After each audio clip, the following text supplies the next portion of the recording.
It doesn't look like Instagram wants to go.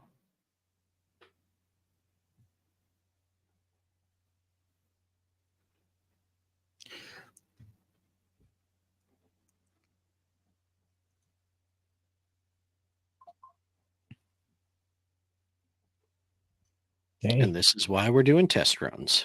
Yes, this is test run, test run, test run. We are live right now on the YouTube.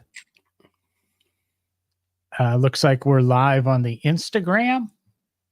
And I don't know about the Facebook. We are live on Facebook. We are? We are. I got it on my phone right here checking. I was checking this other monitor here. Yep, there we are.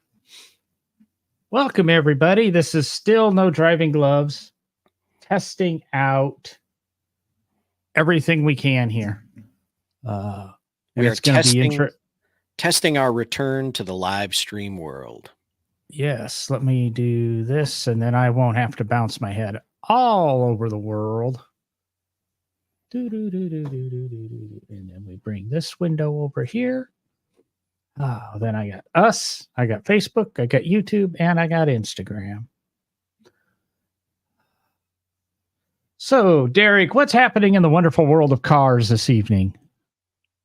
Which wonderful world of cars, John? I mean, there's a lot of them. There's, the modern automotive industry. There's the collector car world. There's, the car world of people driving to and from places.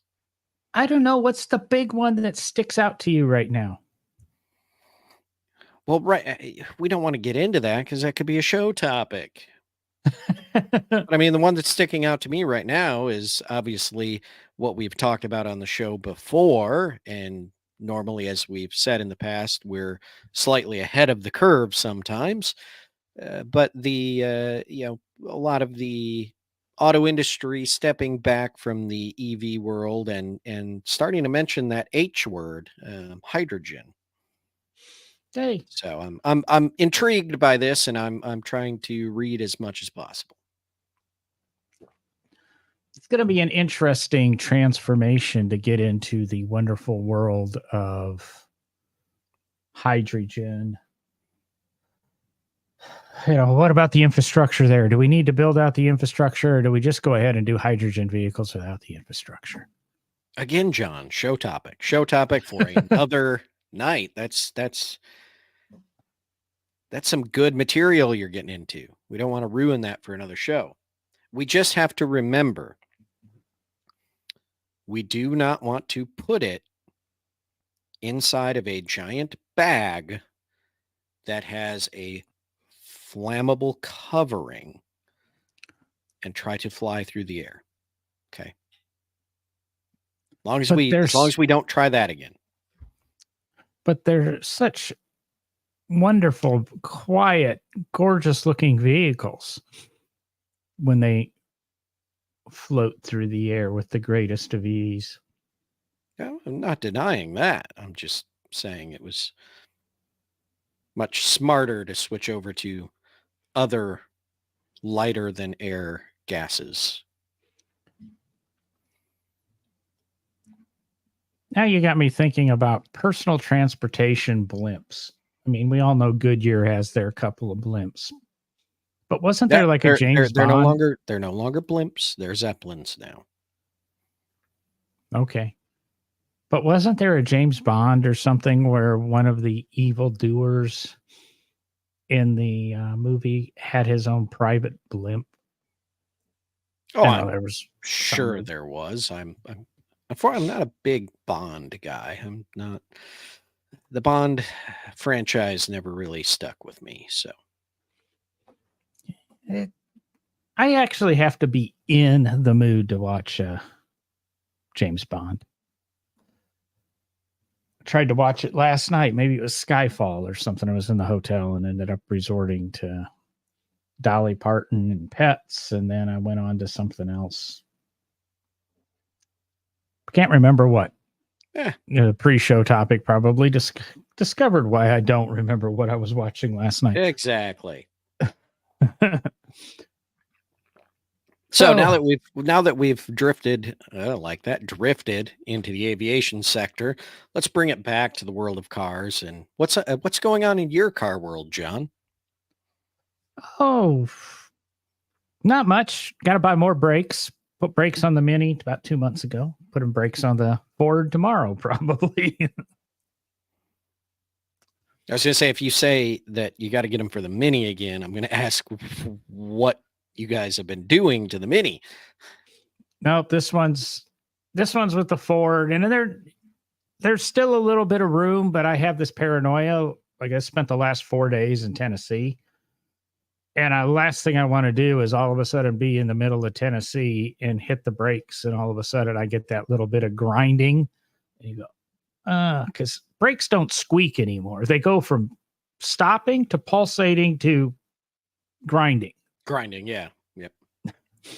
And, like I said, I just don't want to be in the middle of Tennessee and have to figure out, who in this town can do brakes for me now? Nobody does anything now anymore. And that leads into. Well, this is the problem, though, John. This is the problem with you now, breaking your addiction of buying a new car so often, as often as you used to. You now actually have to change the tires and the brakes and perform oil changes and things like that on the car. It's not just every time you get to one of those milestones, you buy a new car. So now you've got to come into the world of actually maintaining the modern vehicle. Yeah, I just put tires on the Ford like 3-4 weeks ago. I think I did a set on the Mini. So that was probably be the third set of tires I bought for a vehicle in my life. I've done brakes before. But some of that's the nature of my driving style. But you're right. If it wasn't for the girlfriend, the Mini would be long gone. I did say to her a few weeks ago that the Ford, it's beginning to get a few little rattles and stuff that I don't like. It might be time to get something else to replace the old Ford. Like a Boxster. There you go. That seems like a good work car. Drive around. Especially getting into the summer. I mean, I do the Natchez Trace sometimes, and I can't remember what parkway I was on in Tennessee yesterday. Nice long 60 miles of 2-lane, no cars, all trees, occasional trailer park. Got to watch out for those. They can be dangerous and just come out of nowhere. So, I mean, just typical stuff for me. But what's really going on in my car world, and we had a show recently where we discussed things that irritate us when driving, people driving a little bit slow in front of you, people driving with their brights on. This isn't the same show. Frankly, today I'm a little bit, I guess, pissed is the word. No. I was going to say perturbed, but No, perturbed is not strong enough. You need to use a word that these stupid freaking morons would understand. And I think I've went back and relived today. And I had the opportunity to total my car like 6 times, 5 times guaranteed, possibly 6 times, because of stupid drivers. And this is outside of the parking lot. I mean, the guy buzzing down at 60 miles an hour through the parking lot and you almost back into him is one thing. But it just capped off today. I'm about 2 miles from the house, maybe even a mile. And I'm on it's Highway 280 in Birmingham. And it's 3 lanes, center turn lane, usually some sort of median. and 3 more lanes. And and I'm in the left lane of my 3 lanes. Somebody from the right lane in a Ford Focus station wagon pulling Color? an enclosed trailer that is as big as the damn car, or bigger actually, decided to turn left into Chipotle. I don't know, and I know he didn't signal, but he just turned. The guy next to me slammed on his brakes. I slammed on my brakes. Nobody was in the turn lane. And needless to say, one guy swerved into the median of the oncoming traffic. This guy just turned in front of, across 7 lanes of traffic in a car that shouldn't have been towing the damn trailer in the first place, with total disregard to the world. And I am stop the world. I'm going to get off now. It's just, and I had a good day. It's just, I don't know. Like I said, this is, our podcast. This is my show, your show. We discuss topics, but I'm just so, it's taking all the fun out of cars. I mean, you go into the cigar shop, you sit down, and somebody's got to me, turn up the volume on a damn sporting show.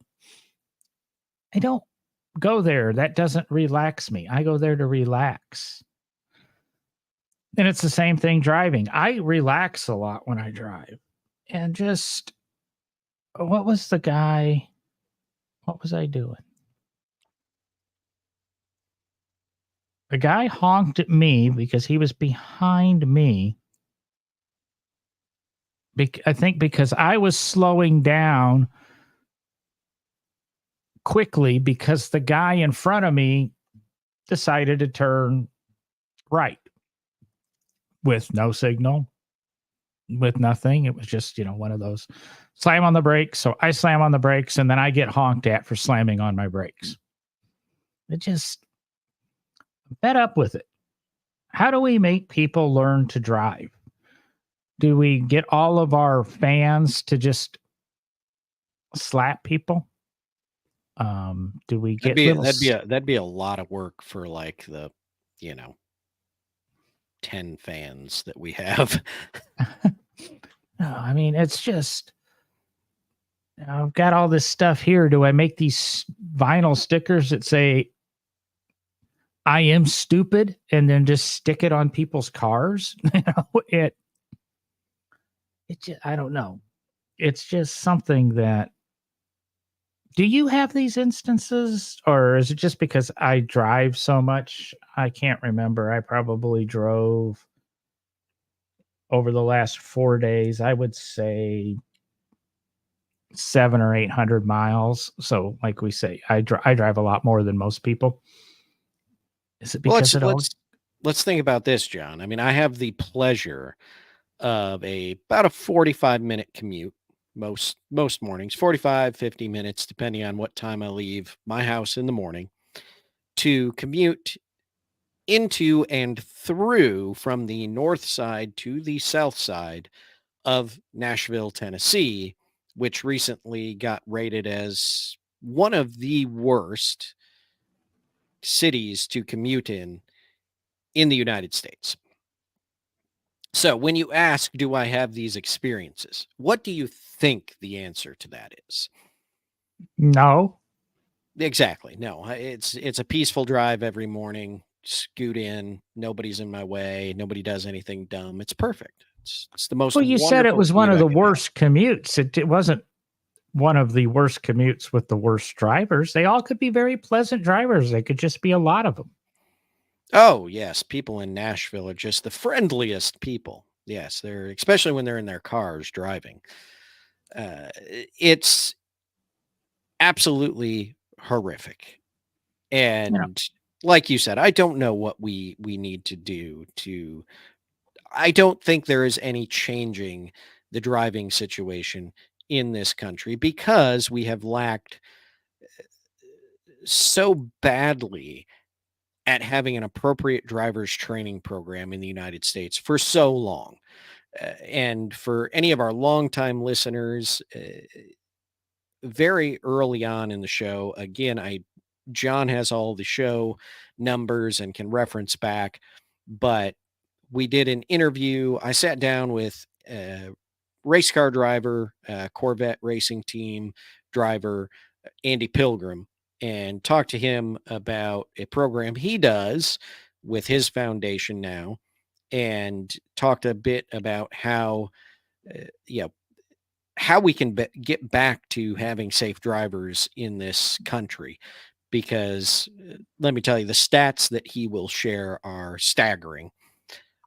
But the problem is we have to remember, especially as parents that are driving, our kids see what we do, and that continues on. It's a generational thing. So if we're going to start to break any of these habits, number one, any of us that have kids have to drive appropriately and show our kids how to do it. But we also have to get a better driver's training program in this country. It's one of the, well, it's probably not the worst in the world. I mean, there's countries that I just think they throw people in cars and let them go. But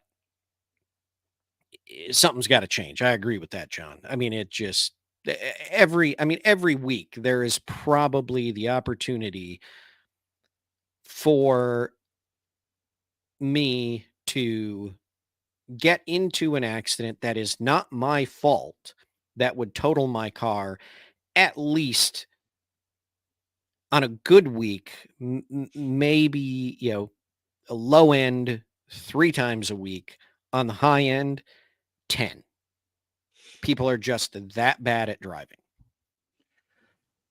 And I've always, we can probably go back 10, 20 years. I've always advocated for the $10,000 a year driver's license. And that if you want to drive, it costs you 10 grand a year. Now you get credits. Whoa. What?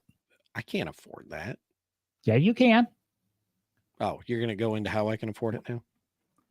Yeah. Oh, okay. I've had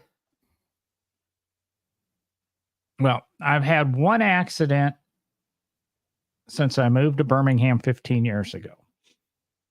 And it wasn't my fault, but that doesn't matter in my driver's license scheme. And we'll just make it very simple. We'll say your driver's license costs you $5,200 a year.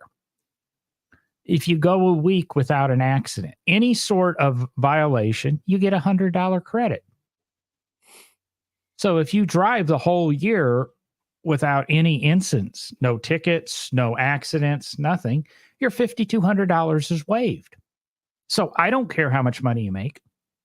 I don't care if you're unemployed, you don't get any sort of aid, whatever. You could still afford it if you paid attention and drove. But if you had an instance, you lose that $100 credit that week. You have 3 or 4. I know people, one of my ex-girlfriends, her sister had 7 car accidents in 1 month. So now she's probably $800 that year at least into her driver's license. I fully 100% believe every accident is avoidable. Okay, 98% of accidents are avoidable if everybody's paying attention. But the world seems to have adopted, I can do whatever I want, and you need to react to my actions. So if I decide to turn left from the right lane across 7 lanes of traffic, everybody else needs to forgive me and react so that I can safely do that. And I'm tired of that attitude. And unless we put serious financial obstacles in the way of people, we're not going to get anywhere. I mean, we have these cars now with thick A-pillars that you can't see around, rollover protection, airbags that'll come out every single direction except up your butt. Maybe they will. I don't know. I haven't crashed a car and deployed airbags. But you get knee airbags, steering wheel airbags, overhead airbags, side airbags, everything. I mean, these cars are just basically a cocoon to keep you safe. And do you know what? Traffic fatalities haven't changed. The same number of people, we drive more miles. Okay. Same number of people die. And my belief is that's because at this time, the numbers started to come down and we started to introduce these safer cars and seatbelt laws. The cell phone started to rise. And now we have all these distracted drivers.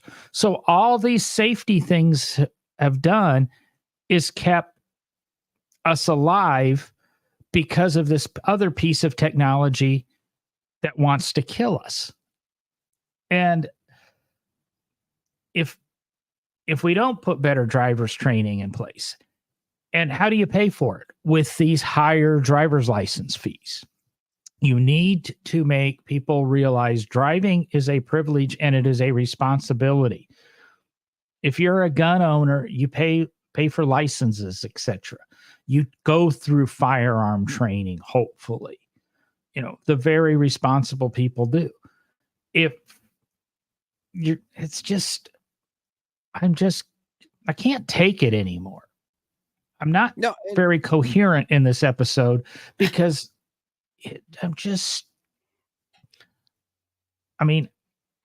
you're fuming, John. You're fuming. Yes, but you're right, and I think you've briefly mentioned that idea on the show before, and I forgot it when you started talking about it. I think we have touched on the idea of that because I threw out an idea I've had for a long time, many shows ago, which is I still believe that if you cause an accident, if you are the person found to have caused the accident, especially on the interstate highway system, you are fined for the number of emergency vehicles that come out. There would actually be like a fee schedule for this, right? You're responsible for the financial implications of bringing that equipment out, how much has to come out, but then also if the interstate highway has to be shut down, either one lane shut down, two lanes, the whole highway shut down, whatever it is, there's also fees associated with that, whether it's, hourly or, by the half hour, however we would structure that. I strongly feel that it's kind of going along the route of what you're going, which is either be a responsible driver or pay for your foolish actions. And I think that is a way, and I agree with you that this is one of the ways we are going to, or, one of the only ways we're going to get people to think about safe driving again. It's unfortunate it has to come down to the pocketbook. And I do realize there are a lot of drivers out there without driver's licenses. And if we go into this fee structure, there'll be more of them. But the instant thing is, if you are caught driving without a driver's license, you go to jail. You go directly to jail. You do not pass go. You do not collect $200. If your driver's license is at home, somebody needs to bring it to you. And then you can pay your $1,000 bail. And hey, here's your driver's license. I don't know, honestly, what the law is in Alabama, but the law in Illinois requires you to carry an ID, whether it's a state issued ID, as an adult. So you either have an ID card or you have your driver's license. If you don't have it, you go to jail. Somebody comes and proves who you are. If you are, and I'm going to be politically incorrect. If you are an illegal alien, same thing applies. You go to jail. nobody can obviously bring your driver's license. We can't prove you belong here. Go home. Then you can come, the border's easy to cross. So we'll send you back. And then next Friday, you can be back at work. But I'm just, California is wonderful. And there's other states like this. It's no fault. So if I crash into you, Derek, we each pay for our own damage. So big deal if I hit you, it's the inconvenience, but you're out money financially. So why shouldn't the person who creates the issue be out financially also? And the wonderful state of California, do you love this new thing that's being proposed? Have you even heard about this GPS thing?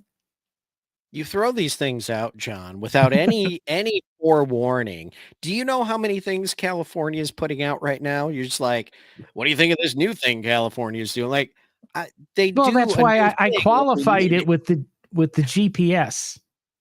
I am unaware of the GPS California situation. They have proposed that in 3 years, all vehicles would have their GPS tied into the vehicle, and you would be tracked. And if your vehicle exceeds the speed limit, basically it caps you. If you're on a road that the GPS says is 70, if you approach like 75 miles an hour, it starts to slow you down. You cannot. I did briefly hear about this. Yes. Yeah. And within 3 years, they want this.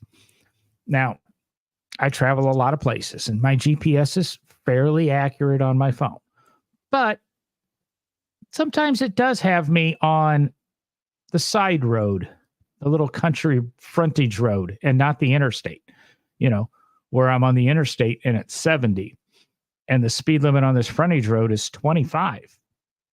So my GPS says I'm on this frontage road. So California says he only should be able to go 27 miles an hour.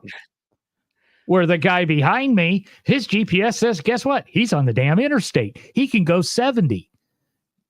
Yeah, that's going to work out really well. I mean, we might get to the point that the GPS is correct. And then there's some points that we all know of evasive maneuvers and that sometimes you do need to accelerate above the speed limit or have that ability to accelerate out of a situation. Not everything can be solved by stopping. As Jeremy Clarkson famously has said, it's not the speeding that kills you. It's that sudden stop.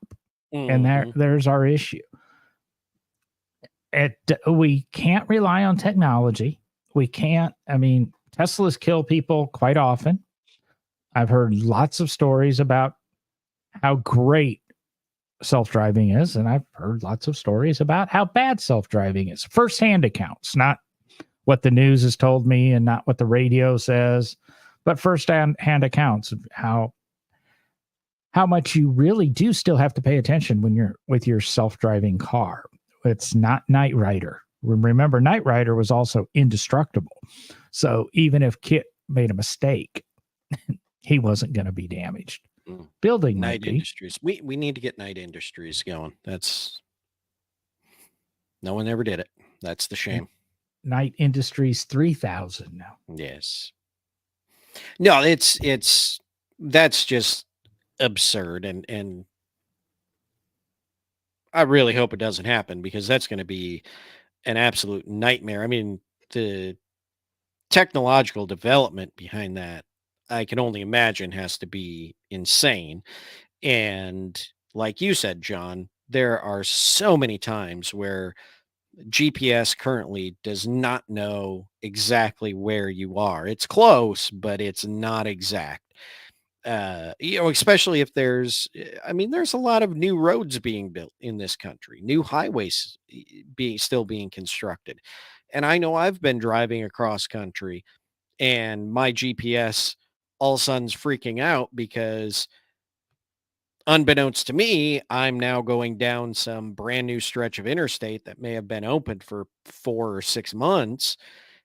and the GPS hasn't updated. And all of a sudden, I'm driving through the middle of the green field that's on the screen, and GPS is going, "You're not on a road. What are you doing?" Yeah, what happens then?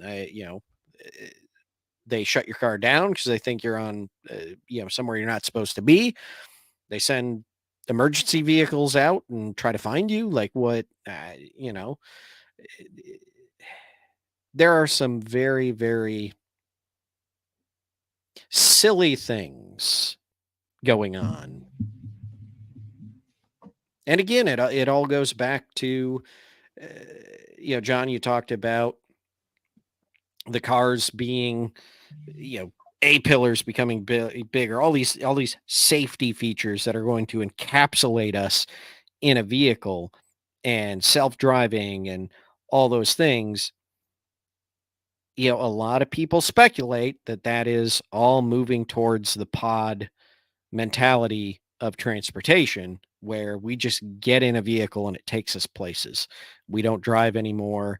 And I can see where this ties in. All of a sudden now, okay, we're figuring out how to use GPS to make sure that the vehicles that we're using are going the speed limit in the area. And eventually we can develop that into reading multiple GPS units that are all within a certain proximity of each other, to make sure vehicles are, like you said, John, if one's slowing down, the other one's not going to hit it. It's a scary proposition. It's just, like I said. Sorry, was that a little too like tinfoil, like speculation on my part? I don't know. Well, I think your tinfoil speculation is a lot of what's going on. Let's use technology to make us safer. But what I kind of pointed out when I was alluding to the airbags, etc., technology hasn't made us safer. It's kept the status quo, because the more we make these vehicles safe, and as we've discussed on episodes before, and we take the driver out of the equation, they make it more dangerous. Until every car on the road is that self-driving pod, and everything is interconnected, and every vehicle's talking to every vehicle, it will never be an ideal situation. It'll be scary. It'll be,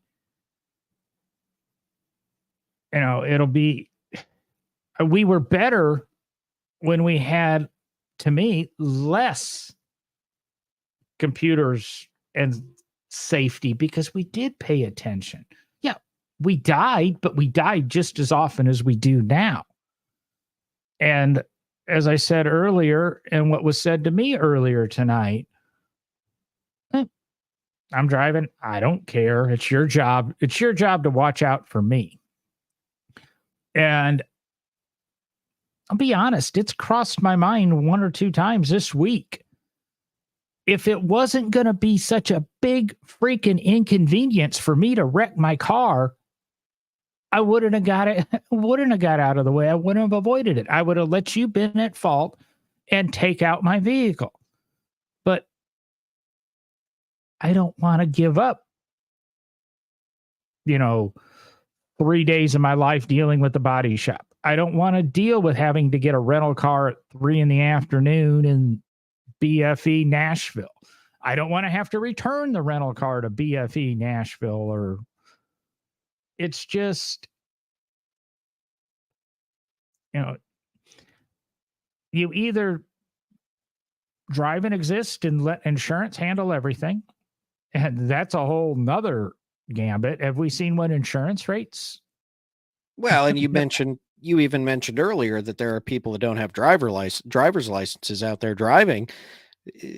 There's even more people out there driving that don't have insurance. They'll have their driver's license, but they don't have insurance.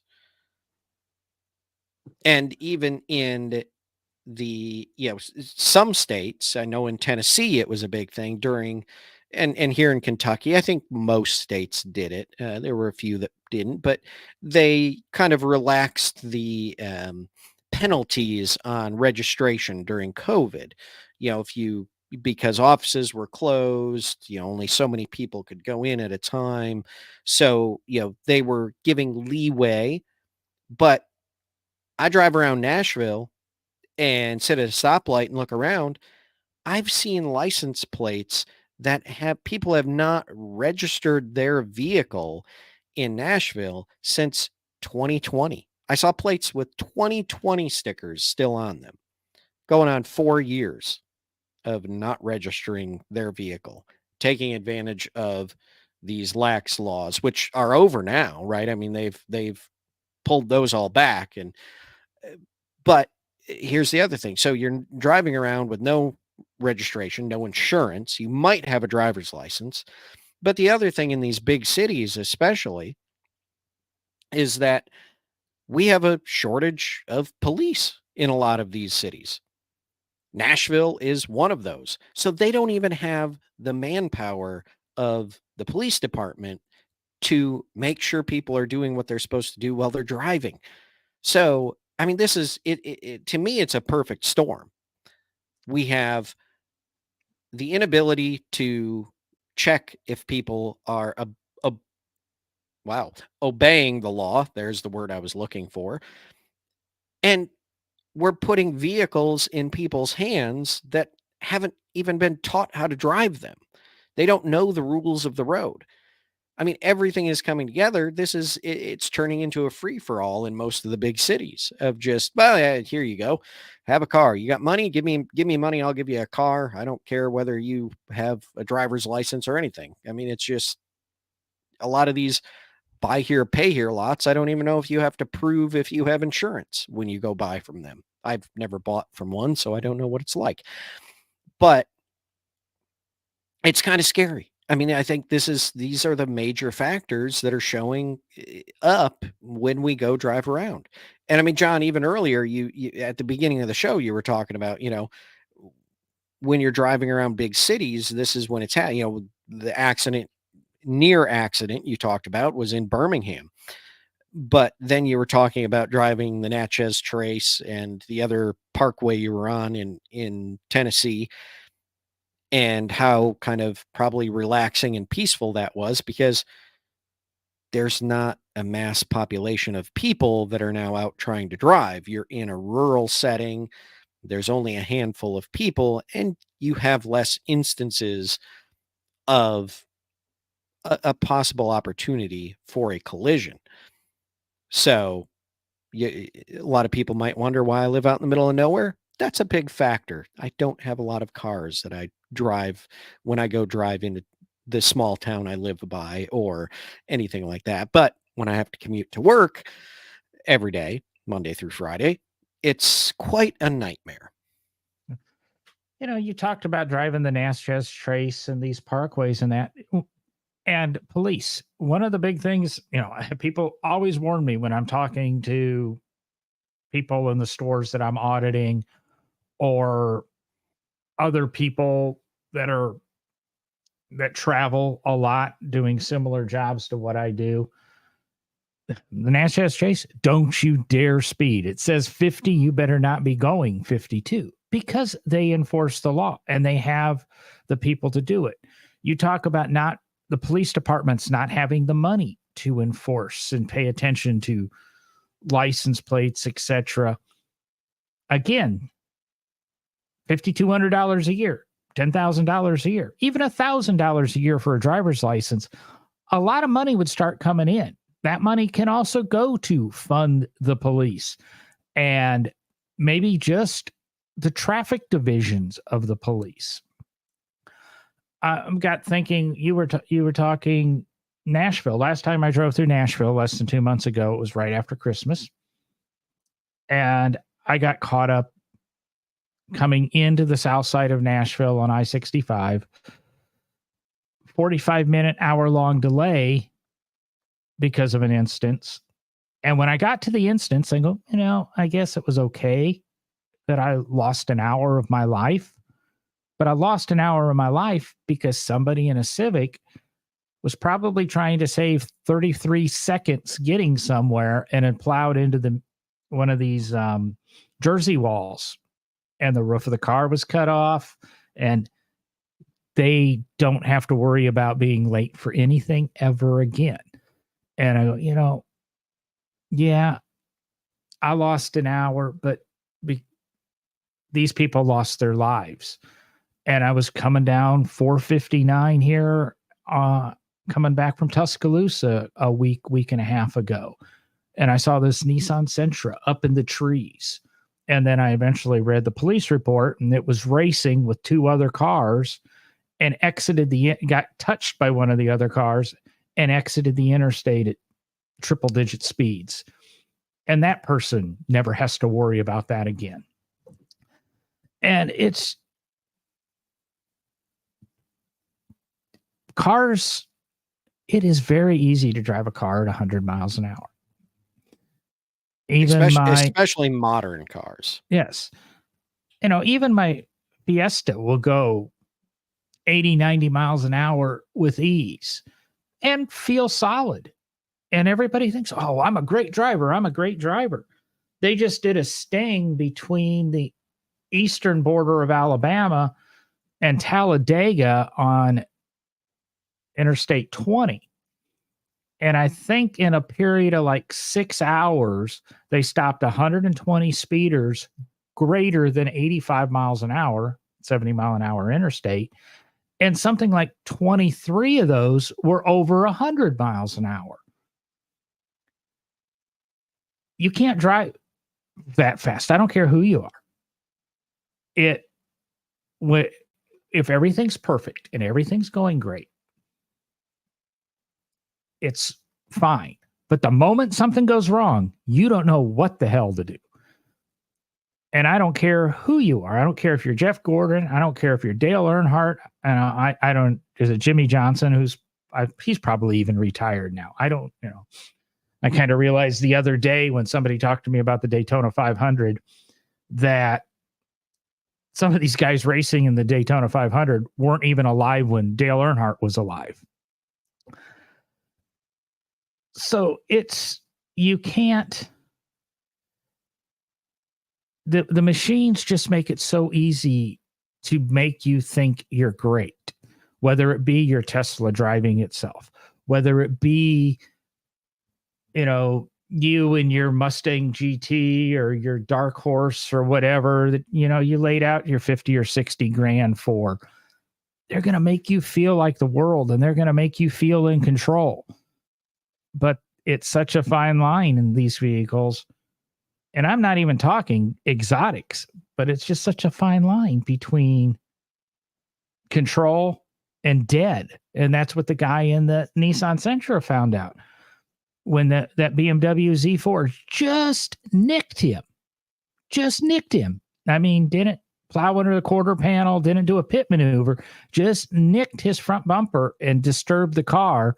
He's into a tree and into wherever his beyond is, whether it be upstairs or downstairs or in limbo. I'm sick and tired of irresponsible drivers. It's not my responsibility. There's irresponsible and not my responsibility. I mean, are two different things. At least you realize there's some responsibility. It's just not mine. It's yours. Irresponsibility, you don't even realize there's responsibility somewhere, and you don't realize there's consequences. I know this is not a great car podcast. I mean, part of this is experimenting with the new streaming. But for our listeners out there, I don't care who you are. I don't care what level of car person you are. If you think you're this great person, or you're going, God, you guys are just preaching to the choir, and we know this. Tell somebody. We ask you every week to tell somebody about No Driving Gloves, a podcast. And I'd love for you to do that this week. But I would much rather you this week take 2 minutes and talk to somebody. Talk to your kids. Talk to your wife. Talk to your husband. Talk to your next door neighbor a little about, hey, I almost had this happen to me. And if people were just more responsible, because like Derek said, all of us experience this. I experience it more often because I drive 3 times more, 4 times more than most people. And I drive in various areas. One thing we used to say, my ex-wife and I, about living in Washington, D.C., it was very interesting. It goes back to what Derek was saying earlier. When you're in D.C., you're with people from the United States, you're with people from Mexico, you're with people from Canada, you're with people from England, you're with people from Germany, you're with people from India, you're with people from China, you're with people from Japan, you're with people from Russia, you're people with South Africa.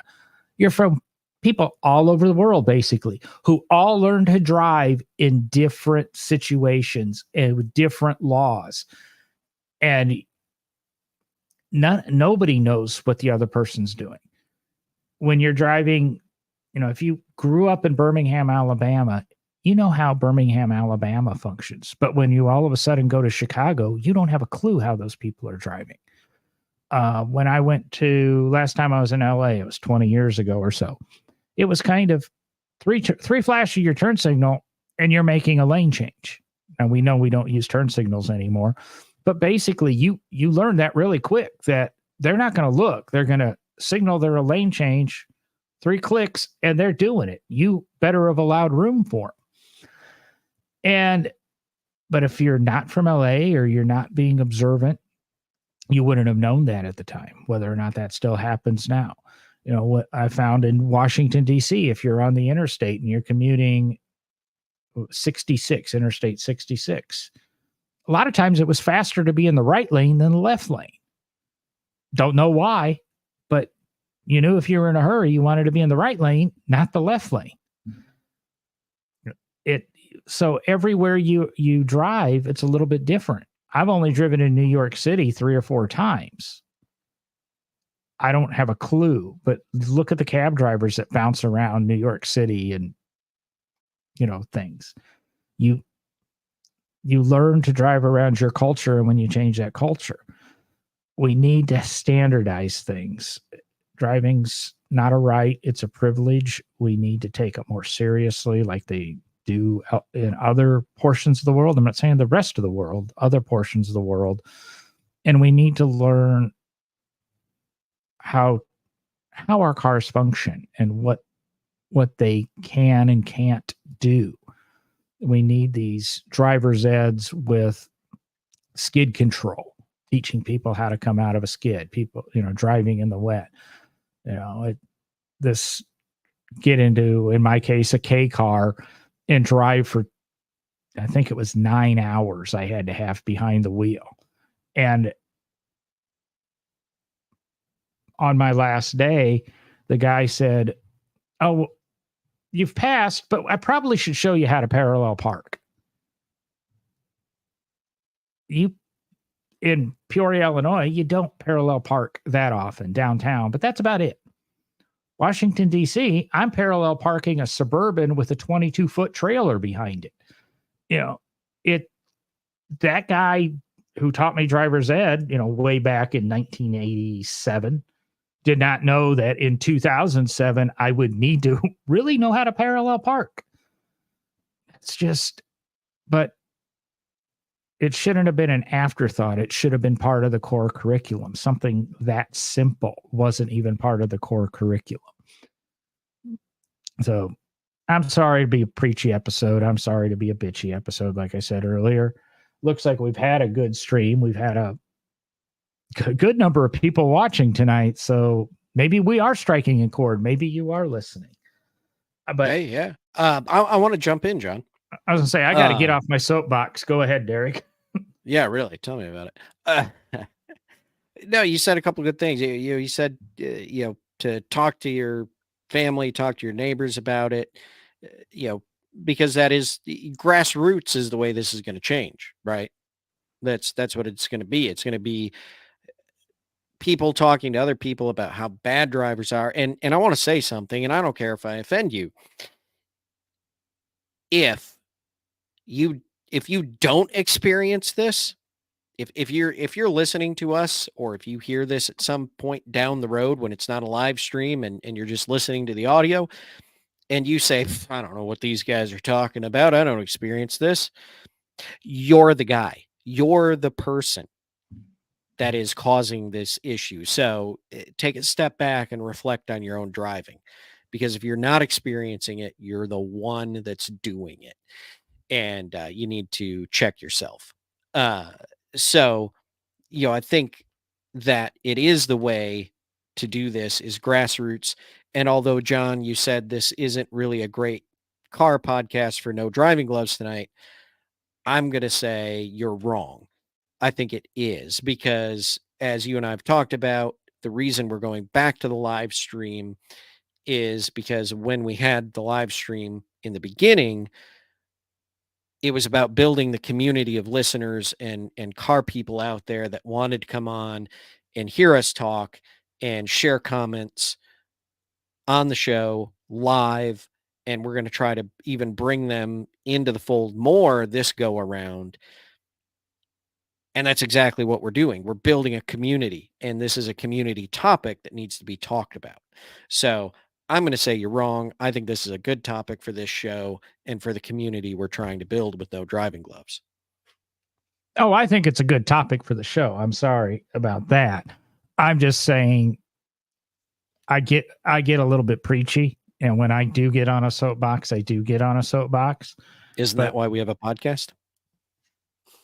No, that was the reason behind starting a podcast. And I do have this idea behind another one. I just don't have FU money. If I need FU money, if somebody wants to send me a $750 billion or $750 million to $1 billion, then I'll launch that podcast and then you'll hear me.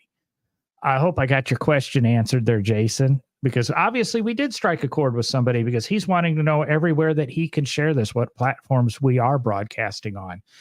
And No Driving Gloves will broadcast on Facebook, Instagram, and YouTube right now. And we'll eventually look at maybe going to some of the other platforms, Twitch, Rumble, TikTok, etc.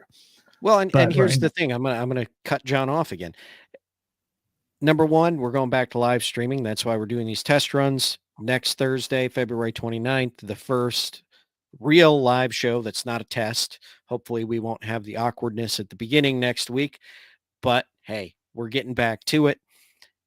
But I've been watching the Facebook feed over here on my phone. John's got all of them up in front of him. All of these platforms have a comment section. Guys, get in the show, comment. This is going back to the old school, No Driving Gloves, and we want to hear from you. We want to talk about the questions you have and make it about the community again. And as John said, Jason's already talking about sharing the show. If you listened last week or watched last week's, help us grow, share the show. Yep. I want to thank everybody. And that's why we're doing this again, streaming. We really miss the back and forth, the commenting. We're actually, 50 minutes into the show, we're finally getting some comments into the chat room, and we're going to be stepping away. This is our second test feed. We will do a live stream Sunday morning at roughly 7:30, give or take. Derek and I sometimes are a little bit slow moving on Sunday mornings, but if you want to join us, depends on when the coffee kicks in. We'll be back with that show, and officially the first live stream of No Driving Gloves in this new format, new thing. Hopefully we'll have some decent graphics and some things going on. We're working to really improve this, but I really realized, and I think Derek realized a lot sooner than I did, we missed the back and forth, the people stepping into the chat room, getting your feelings. And it looks like some of our longtime fans and our old viewers are rejoining us. We'll still release this on audio, and we're still setting that day. I've got to put a couple things together in my head and look at my schedule, but we're going to try to get the audio out really quick. And it's going to be lightly edited. just so that even the listener can get the feel, hopefully, of what's going on in the video feed. But we're going to try not to say, hey, look at this picture of this and show it. We want to respect you as the audio listener too. So with that, do you have anything else, Derek, or are you just signing off with your tagline? I already said my tagline for the new live stream. Yeah, help us grow, share the show. Okay. And as always, it's time to get off your ass and go burn some gas. Thank you, Jason, Bob, and Zach, for commenting. And wait, Jason's asking one question. No, Jason's already promoting our swag. Oh, I get Gotta love what. Jason. Now I finally realized what Jason's question was. I'll text you or message you after that. And actually, Jason, the coffee cups are only available through me. We're printing these in-house right now. Sometimes the little steering wheel, well, it doesn't show up because of the stupid background. Sometimes the little steering wheel at the bottom, background. But yeah, my podcast comes out as a white dot. But we'll set it up, and there's Dana also. So we had a good crowd tonight, especially for unannounced stream, and we'll talk to everybody Sunday morning or next Thursday night. Now get off your ass, go burn some gas, because John is out.